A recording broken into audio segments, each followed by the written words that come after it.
இயேசு கிறிஸ்துவின் இனிதான நாமத்தினால் என் அன்பான சகோதர சகோதரிகளே, உங்கள் அனைவரையும் இயேசு கிறிஸ்துவின் நாமத்தினால் ஆசீர்வதிக்கிறேன். மத்தேயு 5:4 துயரப்படுகிறவர்கள் பாக்கியவான்கள், அவர்கள் ஆறுதல் அடைவார்கள். மத்தேயு 5:11 என் நிமித்தம் உங்களை நிந்தித்து துன்பப்படுத்தி பலவித தீமையான மொழிகளை உங்கள் மேல் பொய்யாக சொல்வார்களால் பாக்கியவான்களாய் இருப்பீர்கள். மத்தேயு 5:12 சந்தோஷப்பட்டு கலிகூறுங்கள், பரலோகத்தில் உங்கள் பலன் மிகுதியாயிருக்கும். உங்களுக்கு முன்னிருந்த தீர்க்கதரிசிகளையும் அப்படியே துன்பப்படுத்தினார்கள். 1 பேதுரு 1:4 அவர் இயேசு கிறிஸ்து மரித்தோரிலிருந்து எழுந்ததினாலே அறியாததும் மாசற்றதும் வாடாததுமாகிய சுதந்திரத்துக்கு ஏதுவாக ஜீவனுள்ள நம்பிக்கை உண்டாகும்படி தமது மிகுந்த இரக்கத்தின்படியே நம்மை மறுபடியும் ஜெனிப்பித்தார். அதையே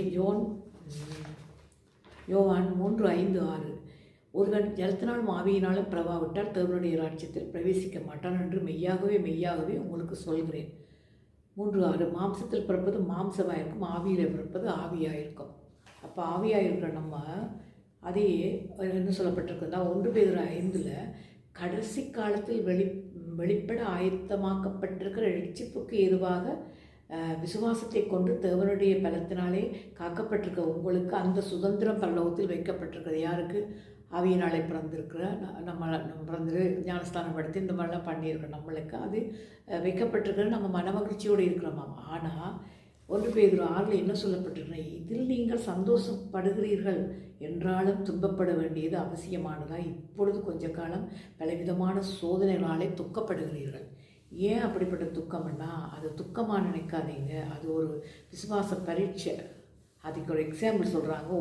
1 பேதுரு 7 அழிந்து போகிற பொன் அக்கினியிலே சோதிக்கப்படும், அதை பார்க்கலும் அதிக விலையேறப்பட்டதாக இருக்கும் உங்கள் விசுவாசம் சோதிக்கப்பட்டு இயேசு கிறிஸ்து வெளிப்படும் போது உங்களுக்கு புகழ்ச்சியும் மகிழ்ச்சியும் கனமும் மகிமையும் உண்டாக காணப்படும்.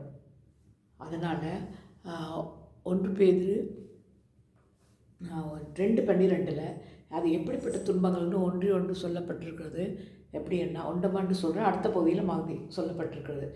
புறஜாதிகள் உங்களை அக்கிரமக்காரர் என்று விரோதமாய் பேசும் விஷயத்திலும் அவர்கள் உங்கள் நற்கிரியைகளை கண்டு அதன் நிமித்தம் சந்திப்பின் நாளிலே தேவனை மகிமைப்படுத்தும்படி நீங்கள் அவர்களுக்குள்ளே நல்லடத்தை உள்ளவர்களாக நடந்து கொள்ளுங்கள் என்று உங்களுக்கு புத்தி சொல்லுகிறேன். கவலைப்பட்டுருக்க சொல்லலை, இது உலக பிரகாரமான கவலை அல்ல.